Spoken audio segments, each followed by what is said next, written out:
Olá, seus merdinhas! Vocês abriram um vídeo e agora não há como voltar. A gaveta dos arquivos secretos foram abertas e cada palavra escrita nelas é uma maldição que ganha vida diante de seus olhos. Cada documento, cada rabisco escondido aqui é um registro proibido, arrancado da escuridão da mente humana. São segredos que jamais deveriam ver a luz, mas vocês escolheram olhar. Preparem-se para ouvir o que nunca deveria ser contado. Preparem-se para os arquivos secretos da sessão terror. Conto de Hoje, a casa da colina. A estrada de terra parecia se estender como uma fita sem fim, sempre um pouco mais adiante do que nossos olhos alcançavam. O carro vibrava com os buracos e devolvia cada pedrinha nas mãos do motorista, como se o volante quisesse avisar que estávamos indo longe demais. O dia morria a passos curtos. O céu, numa mistura de violeta e cinza, tinha o mesmo tom de um hematoma antigo. Eu abri a janela para respirar melhor e recebi o gosto da poeira no fundo da língua. Tinha cheiro de coisa parada, de folha que apodrece devagar. Éramos 4 no carro. Caio dirigia sem tirar os olhos da linha central, que na verdade nem existia, porque o barro não tem linhas. Ele era o mais calado, cuidadoso, sempre com um plano de reserva. Duda, no banco da frente, alimentava o rádio com músicas antigas, para disfarçar o silêncio que crescia entre nós. No banco de trás, ao meu lado, Heitor roía a tampa de uma caneta, distraído, como se aquele gesto pudesse abrir um caminho melhor no meio da mata. Eu, Ana, registrava pequenos trechos no celular, não por vaidade, mas por hábito. Quando fico nervosa, escrevo. Nossa, que poeira, Duda disse, fechando a janela por um momento. Será que falta muito? Pelo mapa, estamos perto. Caio respondeu. O que não era bem uma resposta. O mapa tinha parado de funcionar uns 40 minutos antes. E a antena do celular parecia uma antena de brinquedo. Se a gente estiver perto, a gente já devia ter visto alguma coisa, Heitor falou, mordendo a caneta mais uma vez. Placa, casa, porteira. Eu não disse nada. Sentia aquela espécie de pressentimento, que não é grito, nem palavra. Mais um peso no peito que faz a gente prestar atenção. Às vezes, esse peso engana. Às vezes, ele salva. A curva apareceu de repente, como um convite sem jeito. Havia um portão de ferro, torto, mordido pela ferrugem, e uma placa pequena com letras gastas demais para serem lidas. Além do Port. Uma trilha subia, fina e inclinada, até uma colina onde a silhueta de uma casa se recortava contra o céu, escurecendo. Não parecia abandonada, mas também não parecia viva. Era uma casa que parecia lembrar. É aqui, Duda falou, como quem admite um destino. Caio abriu o portão com um estalo que ecoou como um tosse no meio da mata. Subimos devagar o motor, reclamando em primeira. Quando estacionamos, a casa ficou maior do que eu imaginava. Tinha paredes altas, pintadas um dia de um branco, que agora era marfim sujo. As janelas eram estreitas e longas. Algumas tinham vidros rachados que brilhavam como olhos cansados. O telhado parecia afundar num canto e se erguer noutro, como se respirasse. E no alpendre, uma mulher, de mãos cruzadas, nos esperava. Ela usava um vestido simples, de tecido grosso, e um avental limpo, muito limpo, que contrastava com as tábuas gastas do assoalho do alpendre. O cabelo preso num coque tinha alguns fios prateados, mas o rosto não se entregava à idade. Seus olhos eram de um castanho quase preto, profundos, mas com um brilho que eu não conseguia ler. Quando sorria, o sorriso parava no meio do caminho, sem alcançar os olhos. Boa tarde, ela disse, como se a tarde ainda tivesse mais tempo do que realmente tinha.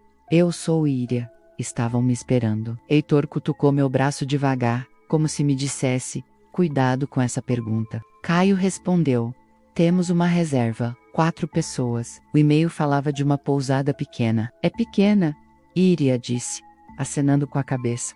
Mas cabe todo mundo. Ela abriu a porta e um cheiro saiu. um cheiro morno que se agarrava no ar, como um abraço. Tempero, caldo, madeira. A sala tinha móveis antigos em bom estado, poltronas com tecido florido já desbotado, uma mesinha com um jarro de flores do campo, e fotografias emolduradas quase por toda parte, rostos sérios, de outras épocas, vestidos estranhos, como se cada retrato tivesse sido tirado num ritual de despedida. O assoalho rangia pouco. O relógio de parede alto marcava as horas com um tic-tac de respiração. Devem estar com fome, Iria disse. A sopa já está quase pronta. Duda sorriu, ainda desequilibrada da viagem. Sopa é tudo o que eu quero. No corredor, os quartos eram limpos e frios. As camas tinham lençóis claros e colchas de crochê. Em cada criado mudo, uma vela grossa, nova, ao lado de uma caixinha de fósforos. Um cuidado que parecia mais antigo que a luz elétrica. Funciona? Heitor perguntou, apontando para o interruptor. Funciona. Iria respondeu, mas às vezes a luz cai. A noite aqui muda de humor. A vela ajuda a conversar com a casa. Ele riu, sem saber se era brincadeira. Eu guardei a frase. Conversar com a casa. Lavamos o rosto, trocamos de camisa, tiramos a poeira da boca com água que tinha gosto de barro doce. O espelho do banheiro tinha uma mancha no canto, como se um pano molhado tivesse esquecido de secar. Antes de irmos para a cozinha, eu parei diante de uma fotografia no corredor. Uma família sentada num sofá longo. Os pais douros, as crianças alinhadas, todos eles olhando para a câmera com uma mistura de esforço e cansaço. O estranho era a repetição. Havia um menino ali que parecia outro menino de outra foto. Anos depois, como se o tempo não tivesse passado por ele. Pensei, parecidos. São só parecidos. Quando a gente quer achar algo, acha. A sopa estava na mesa quando chegamos. 4 pratos fundos. O vapor subindo num fio leve, como se a comida respirasse. Era grossa, escura, com pedaços de carne e legumes que eu não identifiquei de primeira. O cheiro era bom demais para uma cozinha distante. Algo que lembrava louro, alho, pimenta do reino. Eu senti fome na hora. Uma fome que me surpreendeu, porque eu estava enjoada desde a curva. Comam, Iria disse, sentando-se com a gente, mas sem um prato para si. Viajar abre espaço. Duda provou primeiro e fechou os olhos. Nossa, ela disse. Que delícia. Caio comeu com educação, 2 colheradas, 3. Heitor mexeu no prato, buscando uma estratégia. Eu trouxe a colher e senti o calor na língua, o sal no ponto a carne, macia aquecer, desfácia, fácil. Era, de fato, muito boa. Tão boa que me fez esquecer por alguns segundos que não sabíamos exatamente onde estávamos. Que carne é? Heitor perguntou, sem levantar os olhos. Uma receita antiga, Iria respondeu, e eu notei que não era uma resposta. Passou de avó para mãe, de mãe para filha. A família aprende mais pela mão que pelo livro. Comemos. O relógio marcou 8 vezes, embora eu tivesse certeza de que não eram 8 horas. O som parecia apertado entre as paredes. Depois, Iria nos levou para a sala e serviu um chá que cheirava a anis. Contou, com palavras medidas, que a casa havia sido de sua família desde antes de ela mesma nascer. A casa não muda de dono, disse, só muda de mãos. Eu perguntei dos retratos, e ela sentiu com uma certa devoção. São nossos, permanecem perto, mesmo quando se vão. A casa guarda. Ninguém ousou pedir detalhes. Subimos para os quartos cedo, cansados de estrada e de pensar. Duda dormiu quase ao encostar a cabeça. Heitor ficou um tempo mexendo no celular sem sinal, como se o gesto pudesse puxar um rabisco de internet, de algum canto esquecido do céu. Caio anotou no caderno o gasto da gasolina, como sempre fazia. E eu fiquei olhando para o teto. Havia um nó de madeira que parecia um olho. Quando fechei os meus, a casa continuou olhando. Acordei no meio da noite com um barulho que não combinava com sono. Era um som metálico, uma faca batendo numa tábua, talvez. Depois passos leves, quase em pontas de pés. O relógio do corredor tic-tac, tic-tac, sem pressa. A vela do criado mudo estava ali, intacta. Mas eu preferi a lanterna pequena do celular. Abri a porta devagar e olhei para o corredor. Estava vazio. As sombras paradas, como se fingissem que não eram sombras. Desci 2 degraus, depois mais 2. O barulho vinha da cozinha. Parada à porta, vi a mesa limpa. E sobre a bancada, uma tábua com marcas profundas de uso. A panela do fogão liberava um fio de vapor. E ao lado, uma travessa coberta por um pano. Iria estava de costas, cortando algo com precisão. Não parecia perceber minha presença. Eu entrei um pouco mais, e o assoalho denunciou meu peso, com um estalo curto. Ela virou o rosto, devagar. Os olhos escuros me pegaram no ar. Não consegue dormir. Ela perguntou, sem surpresa, como se eu estivesse atrasada para um combinado. Só vim beber água. Minha voz não soou como eu esperava. Ela apontou com um queixo para a jarra. A água é de boa nascente. A casa conhece o caminho. Enchi o copo devagar, a fim de não olhar direto para o que ela cortava.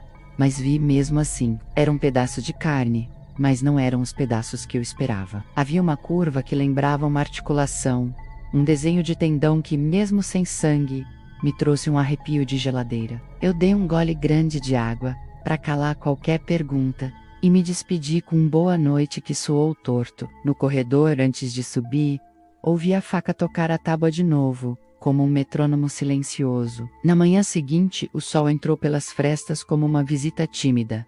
A casa parecia outra com a claridade. O cheiro de café quente misturado ao de pão assado me deu um pequeno alívio. Na sala, Iria organizava as flores do jarro. Ela sempre parecia estar organizando alguma coisa. Dormiram bem? Ela perguntou, melhor do que eu imaginava. Caio respondeu. E eu não sabia se ele mentia, para ser educado ou para ser seguido. No café, a conversa foi leve. Iria perguntou de onde éramos, o que fazíamos, se gostávamos de caminhar. Disse que havia uma trilha atrás da casa, que levava a um mirante com uma vista muito bonita. Mas é fácil se perder, avisou, sem ameaçar. A mata com Fund. Ela repete as próprias ideias. Heiter real da phrase.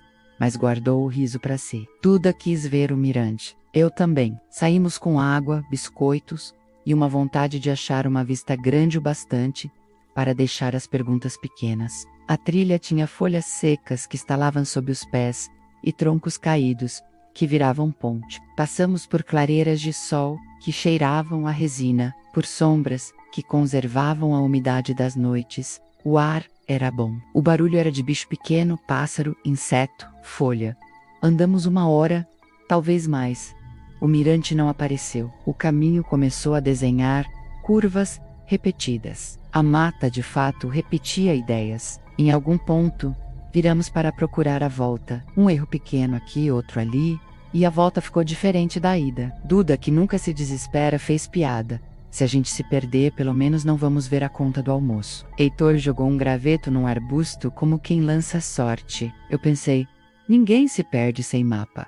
E às vezes com mapa também. Seguimos uma trilha que parecia mais marcada. O relógio do Caio marcava o tempo que não nos dizia muita coisa. Quando, enfim, saímos numa clareira que reconhecemos vagamente, o alívio foi uma água fria no corpo. A casa apareceu entre as árvores como uma lembrança ansiosa. No alpendre, Iria nos esperava com a mesma calma que nos esperou no dia anterior. A mata confunde, ela repetiu, como um provérbio. Mas vocês aprenderam a voz dela. Da próxima vez, fica mais fácil. Não sei se vai ter próxima, Duda respondeu rindo, mas com os ombros tensos. O almoço foi um ensopado claro, arroz soltinho, legumes, machos. A carne, de novo, macia demais. Heitor mexeu 2 vezes no prato. Beliscou o pão. Bebeu muita água. Eu não estava à vontade para perguntar menos a pergunta que importa. Tem hora própria. Mas cada garfada parecia uma decisão. Depois do almoço, Iria nos deixou na sala e disse que ia cuidar de coisas na parte de trás. A casa tem pontos que pedem atenção, explicou, como se falasse de plantas. Eu aproveitei para olhar melhor as fotografias. Havia uma lógica ali, quadros grandes no centro, menores nas laterais, como se uma família pudesse ser formada por órbitas. Em muitos retratos as pessoas olhavam sério. Em alguns, um ou outro sorriso escondido esticava a boca só de um lado. O que me incomodava eram as semelhanças teimosas. Um homem jovem, de terno escuro, tinha os mesmos olhos de uma mulher de vestido com renda. anos depois, e um menino parado com um brinquedo de madeira tinha a mesma boca de um senhor de bigode fino. Eu tentei lembrar das minhas tias-avós. As famílias repetem traços, é normal. Mas, naqueles rostos, o que repetia não era só nariz, queixo, era uma luz no olho que parecia iluminar igual. Quando caía a tarde, o frio da casa começava a crescer. Era um frio que não dependia do vento nem do termômetro. Morava nas paredes, vinha do chão e subia devagar pela gente. Acendemos as velas por brincadeira. As chamas eram pequenas e calmas. A sala ficou com cara de foto antiga. Íria se juntou a nós com um bordado nas mãos. A agulha entrava e saía do tecido, num ritmo que lembrava pulso. Essa casa sempre foi pousada? Perguntei, como quem não quer tocar a ferida. Ela levantou os olhos um pouco, depois voltou ao bordado. A casa sempre foi casa, disse. Às vezes mais cheia, às vezes mais vazia, sempre com gente de passagem. Parou um segundo, como quem checa um ponto de costura. A gente de passagem ajuda a casa a se lembrar que o mundo não é só aqui. À noite, a sopa voltou. Duda comeu com gosto, como quem não quer ofender. Caio comeu mais do que almoçara. Heitor, quase nada. Íria não se sentou. Ficou por perto, arrumando pequenas coisas. Um pano dobrado, uma garrafa de vidro movida 2 centímetros, uma colher recolocada no lugar certo. Eu achei bonito por um instante, depois não achei. A beleza, que se repete, envelhece. Dormimos mais cedo. Eu acordei de novo no meio da noite, agora com um barulho diferente. Passos no corredor, leves, insistentes, como se a casa estivesse checando as portas. Sentei na cama e prestei atenção. O relógio, tic-tac, um estalo de madeira, talvez uma tábua que cedeu, e, ao final do corredor, o ruído mais incômodo. A maçaneta virando, devagar, como se testasse o mundo. A minha não virou. A do quarto de Heitor virou.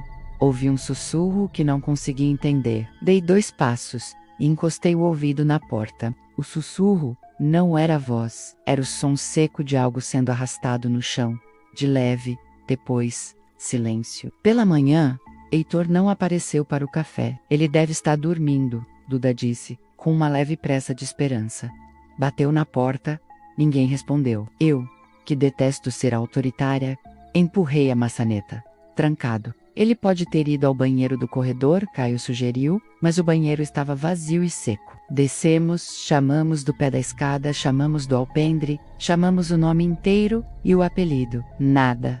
O silêncio devolveu nosso esforço, com uma educação cruel. Íria, Caio começou, hesitante, você viu nosso amigo? Ela balançou a cabeça. Não vi, mas a casa às vezes guarda as pessoas um pouco, até elas se encontrarem. Ele volta da onde? Duda perguntou, e a pergunta ficou no ar. Eu queria que fosse apenas um sumiço comum, uma saída para pensar, um passeio sem aviso, mas o corredor me lembrava da maçaneta virando, o corpo sabe o que ouviu, mesmo quando a cabeça inventa desculpas. A tarde caiu com passos suaves. Procuramos nos arredores, gritamos o nome dele perto da mata, o som nos dentes. Caio, sempre comedidamente racional, disse que o mais sensato seria esperar até o fim do dia, e, necessário, seguir pela estrada, até encontrar sinal, e pedir ajuda. Duda concordou, porque não havia melhor plano. Eu passei pela sala, e parei diante de um retrato que não tinha notado antes. Era uma foto menor, quadrada, de uma mesa comprida, com pratos postos e cadeiras vazias. No fundo, pela janela, dava para ver uma árvore reconhecível. A grande árvore retorcida na frente da casa. Isso significava que aquela foto tinha sido tirada ali. As cadeiras vazias pareciam uma provocação. Senti a pele dos braços encolher. Vocês não devem descer ao porão, Íria disse. De repente, no meio da sala, pegando a gente pela curva da atenção. É um lugar de arrumação. Perigoso. As escadas são velhas. Eu não tinha falado de porão. Caio também não, Duda, muito menos. O aviso gratuito é sempre um tipo de convite. Não pretendíamos, Caio respondeu. Cortês, de noite, a luz piscou 2 vezes e depois ficou firme. A sopa de novo, e com ela, uma conversa mais vazia. Falar de tempo, de fruta, de passarinho. Quando alguém some, cansa a boca. Iria recolheu os pratos e guardou as louças com o mesmo cuidado com que cuidava do bordado. Quando subimos, eu decidi que não esperaria. Se íamos embora de manhã cedo, eu precisava, antes, abrir a porta que alguém havia trancado na nossa cara. Esperei a casa dormir, se é que a casa dorme. O relógio bateu 1 hora, que eu não soube qual. Desci com a lanterna do celular pouca luz. No fim do corredor de baixo, a porta que eu não havia notado nos outros dias, parecia ter crescido durante o escuro. Era uma porta simples, sem ornamento, com uma chave antiga no buraco.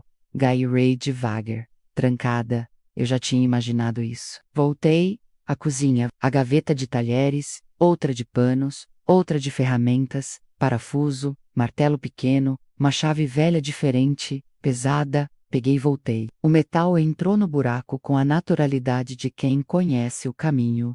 Girei. A fechadura respondeu com um som que se confunde com um de suspiro. Descendo as escadas, o ar ficou mais frio e mais grosso. Cheiro de pano molhado guardado de terra, de ferro. Eu mirava o degrau seguinte com a lanterna, e o degrau seguinte parecia mais longe do que era. O chão do porão era de cimento com frestas, a parede sem reboco, em algumas partes. Havia prateleiras com potes, vidros, mantimentos, grãos, frutas em calda, vidros com rótulos escritos à mão. E no fundo, sob uma lâmpada pendurada por um fio desencapado, uma mesa grande, marcada por cortes antigos. Não era a cena de filme, era algo muito mais simples, e por isso, mais incômodo. Não deveria ter vindo. A voz de Iria se formou atrás de mim, sem barulho de passos. Eu virei a lanterna, e o feixe achou o rosto dela. Os olhos não reclamaram da luz. Meu amigo sumiu, eu respondi, com as palavras saindo mais claras do que eu esperava. Quero saber se ele está bem. Ele está sendo cuidado. O tom não tinha ironia, mas alguns cuidados pedem silêncio. Que cuidados? A palavra cuidados entrou na minha garganta como uma areia fina. Ela se aproximou 2 passos. Na mão direita, uma chave. Na esquerda, nada. A lâmpada balançou um pouco, talvez pelo vento que não existia. Na prateleira à esquerda, um vidro chamou a lanterna. Tinha rótulo sem data, com uma palavra que eu consegui ler. Caldo. Você está com medo, Iria disse, quase num sussurro. O medo às vezes salva. Ela ergueu a chave. Eu dei um passo para trás. A mesa estava perto. A lâmpada muito perto, como um sol pequeno. Quero ver o Heitor. O nome, dito assim, ficou grande no porão. Ela respirou pelo nariz, como quem cheira o humor do ambiente. Se eu te mostrar, você não vai entender agora. Vai entender depois. Eu entendo agora, eu disse. E não era verdade, mas meu corpo precisava acreditar. Talvez o único motivo de eu não ter quebrado em pedaços naquela hora foi ter ouvido, muito fraco, algo que não era vento, nem relógio. Um som que eu conheço desde criança. A batida surda de alguém chamando de longe, uma batida curta que não quer fazer barulho. Vinha de um canto ao lado da mesa, atrás de um armário, com caixas. Eu olhei para lá e, sem pensar, empurrei o armário. Iria não se mexeu. As caixas deslizaram mais fáceis do que eu supunha, como se esperassem por isso há tempos. Uma portinhola baixa de madeira bruta apareceu. Eu puxei, o barulho da madeira no ferro foi de dente em gelo. Dentro, um espaço menor, um compartimento que cabia um corpo encolhido. O ar ali tinha cheiro de pano usado e de coisa velha. Heitor estava lá, amarrado, olhos abertos demais. A mordaça improvisada com um pedaço de pano sujo. Quando me veio, ele tentou um movimento que parecia a soma de todos os movimentos que não fez ao longo do dia. Eu tirei a mordaça rápido demei. Ele respirou um ar inteiro, de uma vez. Corre, foi a primeira coisa que ele disse. E então, não grita. Eu cortei o laço com um canivete que eu nem lembrava de estar no bolso do casaco. Ele ficou de joelhos, depois de pé, meio torto, os braços marcados pelo fio. Iria ainda estava parada, a chave na mão, os olhos sem surpresa. Eu não me lembro de ter tido medo, igual ao medo de olhos que não desviam. Se a gente sair gritando, a casa grita de volta. Ela falou como se tivesse adivinhado nosso impulso. E eu não gosto de gritos. Cadê o Caio? Cadê a Duda? Heitor perguntou, a voz arranhada. Dormindo, Iria respondeu. Ainda. Eu puxei Heitor pelo braço. e nós subimos tão rápido quanto conseguíamos, sem tropeçar nas próprias pernas. Na sala, a vela do jarro tremia num vento que não existia. No corredor o relógio estava mudo, como se tivesse esquecido a função. Subimos, entramos no quarto dele e trancamos. Duda abriu a porta do quarto ao lado, assustada pelo barulho, e Caio apareceu atrás dela com um susto todo dele. Heitor mostrou os braços, mostrou os olhos, que eram as provas mais urgentes. Não havia como não entender. Duda cobriu a boca com as duas mãos, para segurar o grito dentro. Caio olhou para mim como quem revisa um mapa. Agora? Ele perguntou. Agora? Eu respondi. Pegamos o que dava para pegar em 2 minutos. Documentos, chaves, casaco. O resto virou passado em cima da cama. Desceríamos pelos fundos, atravessaríamos a mata por onde a cerca parecia mais baixa e buscaríamos a estrada de qualquer jeito. Esse era o plano que coube na pressa. Quando abrimos a porta do quarto, Iria estava no meio do corredor. Não precisa ir assim, ela disse, num tom que seria gentil em outra vida. Vocês não vão entender. Eu entendo, Heitor respondeu, e a voz dele não arranhou mais. Entendo o suficiente. Passamos por ela, devagar, costas encostadas nas paredes. Ela não tocou em ninguém. O corpo inteiro dela dizia que não precisava. A escada rangia a cada passo que dávamos. Eu pensei, a casa sabe que a gente está indo. No alpendre, o ar de fora tinha outro peso, outro cheiro. Duda foi na frente com o Heitor. Eu atrás com Caio. Corremos. A grama alta batia nas nossas canelas, e os galhos, nas nossas mangas. O caminho por trás da casa era mais íngreme do que parecia. Deslizamos num trecho, quase caindo, quase perdendo um coturno. A cerca apareceu com seus arames retorcidos, e além dela, a mata. E além da mata, a ideia vaga de estrada. Pulamos, a roupa enroscou. O arame arranhou, mas a sensação de chão do outro lado valeu todos os arranhões. Entramos na mata sem trilha. A madeira chiava, o mato abria e fechava como água. Um barulho de passos que não eram só nossos nos seguiu de leve como quem não quer assustar. Numa curva torta, paramos para respirar. O silêncio era pesado, e no silêncio, a ideia de que perseguições sempre fazem barulho demais. Talvez o mais perigoso seja o que não corre, mas o que espera. Chegamos à estrada de terra, depois de um tempo que eu não sei medir.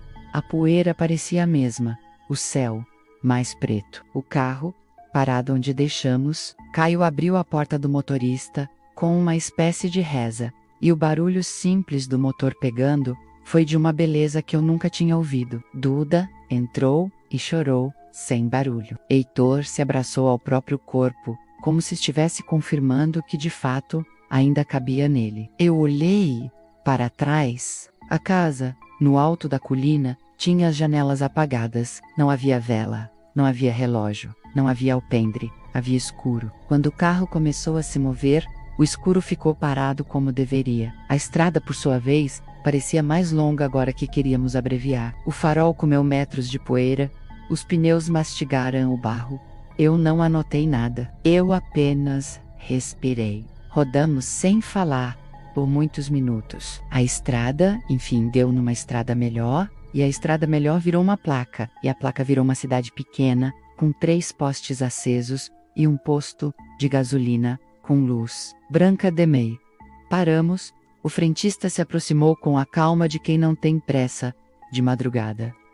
Caio disse que sim, e eu percebi que dizer sim era mais fácil do que contar qualquer história. Duda foi ao banheiro lavar o rosto. Heitor pediu água e bebeu devagar, como quem não quer que a água acabe no mundo. Eu sentia vontade de ligar para minha mãe e contar que eu estava bem, mas não liguei. Algumas notícias pedem dia. Vocês parecem ter visto fantasma, o frentista falou, com a espontaneidade dos que olham o rosto alheio e leem histórias. Estrada longa, Caio respondeu, e o homem assentiu, sem cobrar explicação. Ficamos ali até o coração baixar para uma posição que desse para dirigir sem tremer. Depois, voltamos ao carro. A cidade cresceu, virou lugar, com pessoas, virou barulho de manhã. Encontramos um posto policial com um balcão e 2 cadeiras de plástico. Contamos o que dava para contar. O sumiço de um amigo, o porão, o medo. O policial anotou, pediu nomes, anotou de novo.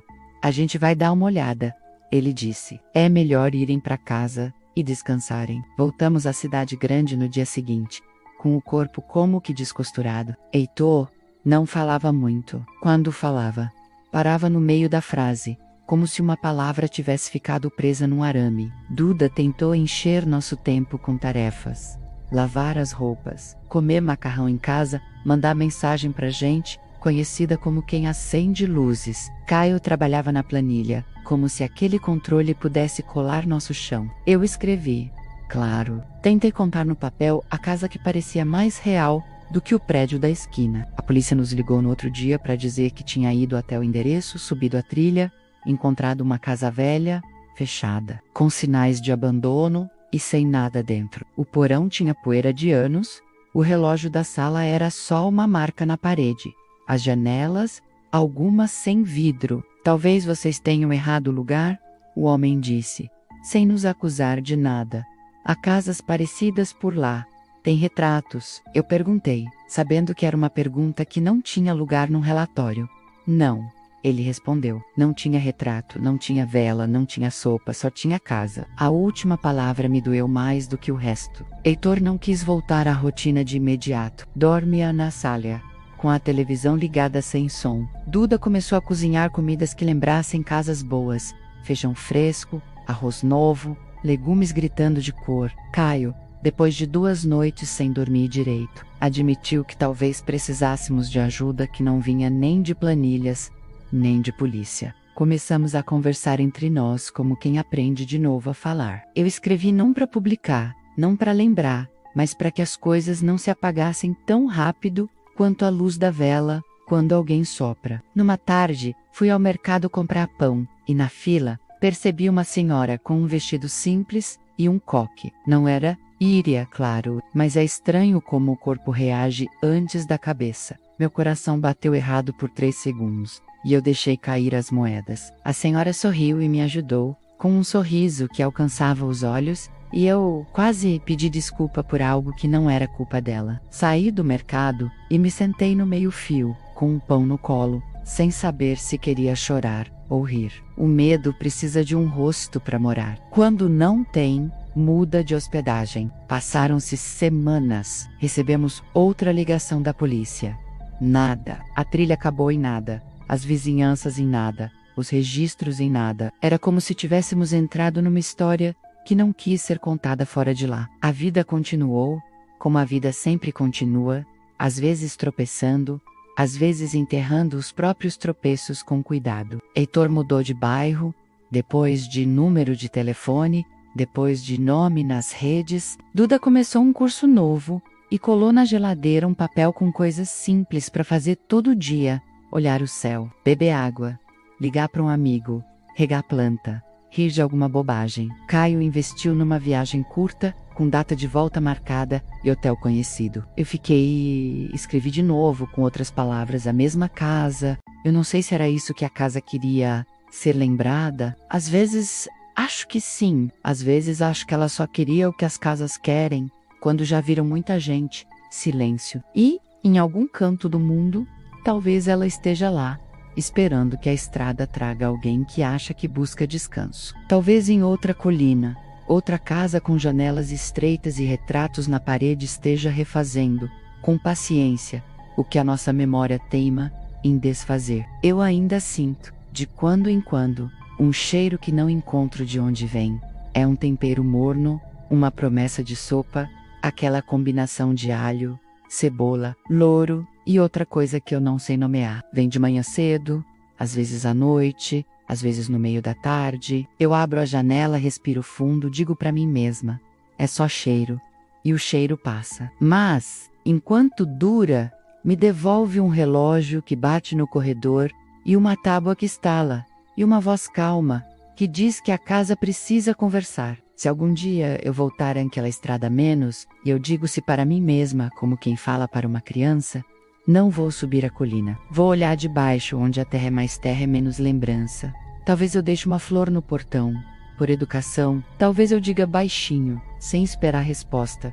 A casa sempre espera. A gente não, e vire as costas. Não por coragem, mas por escolha. O que mais aprendi foi a desconfiar do que é bom demais, onde nunca deveria ter sido tão bom. Sopa perfeita em cozinha sem movimento. Retratos em casa de passagem. Um bordado feito com a paciência de quem não precisa fazer mais nada. A hospitalidade é um lugar sagrado. Quando ela vira armadilha, o mundo fica mais pequeno. Eu ainda acredito em gente. Eu ainda bato a porta. Mas, quando a porta abre rápido demais, eu penso, a casa conversa.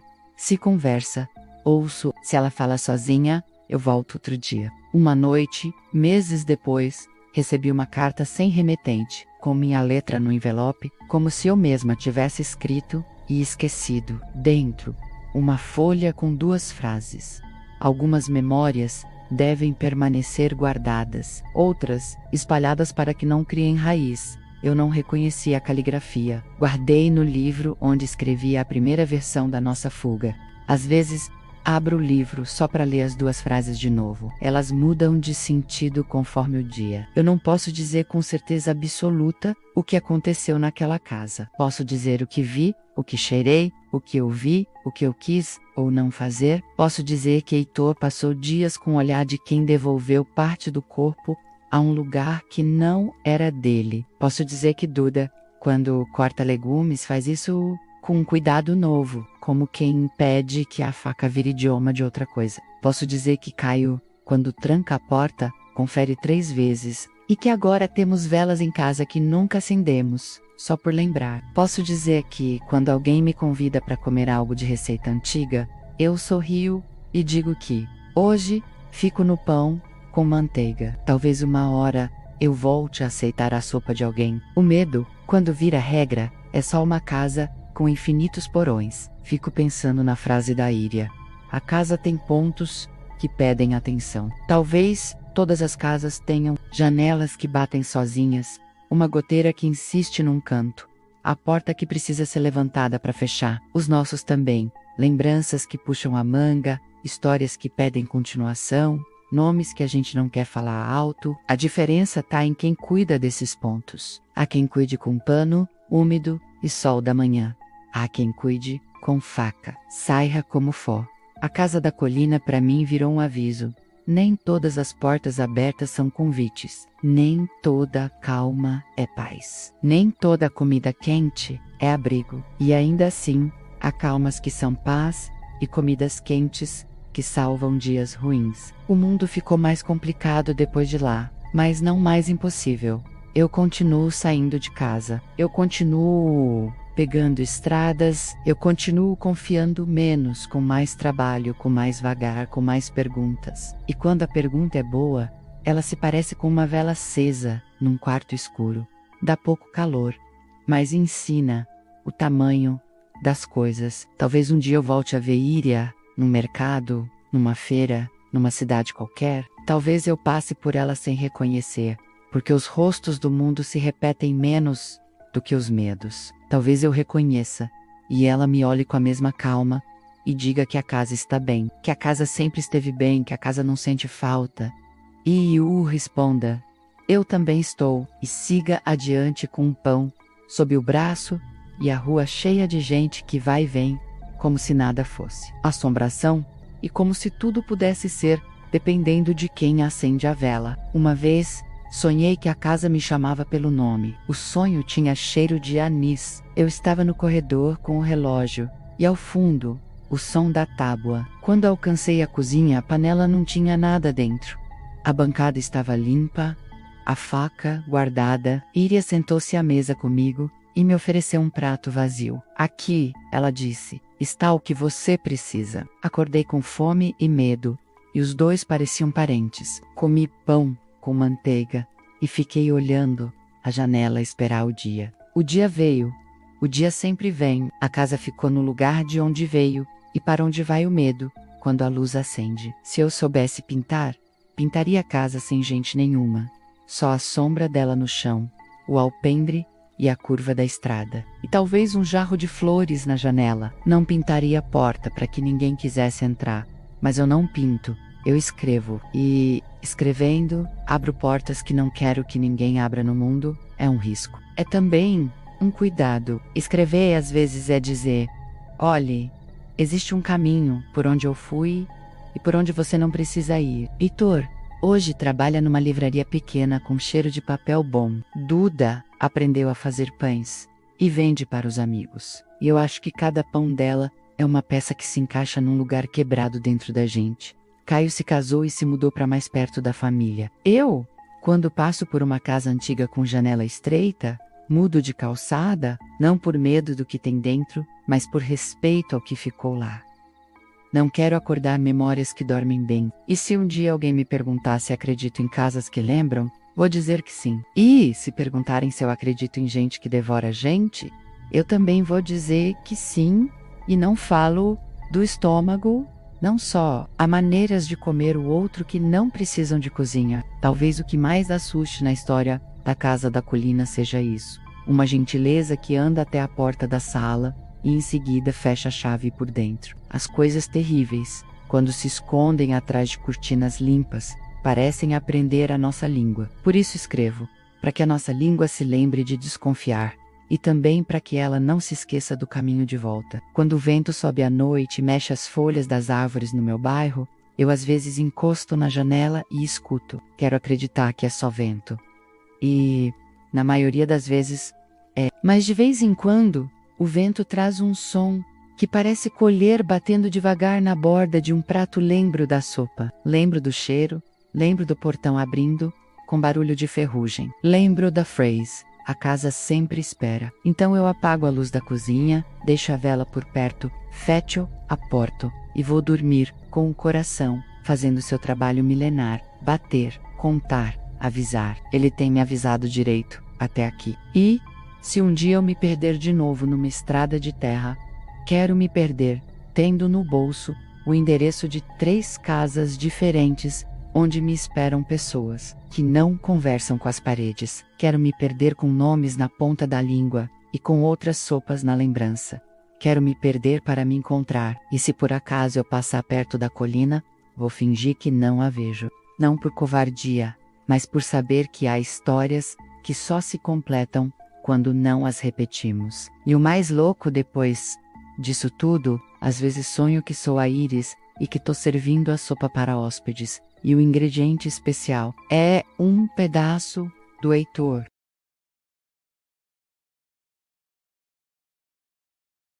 E assim, mais um segredo foi arrancado da escuridão. Vocês ouviram e sobreviveram. Aqui termina mais um Arquivo Secreto da Sessão Terror. Vai uma sopinha aí, seus merdinhas!